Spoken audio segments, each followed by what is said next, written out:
Welcome back viewers. In today's video we are going to show you how to add or enable PPA support in elementary OS. So elementary OS is based on Ubuntu. In Ubuntu there are PPAs and you can install additional software with the help of PPA. So how to install that? So you can see,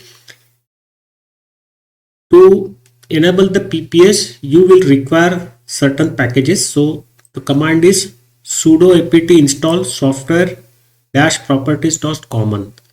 So this will install the prerequisites for enabling PPA. Once you have done that, you can now go ahead and install the PPAs. So this was it for today's video. This is how to enable the PPA.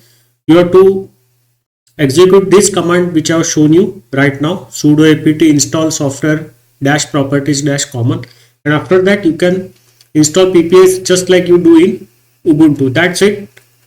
I will stop the video here. See you in the next video. Bye bye.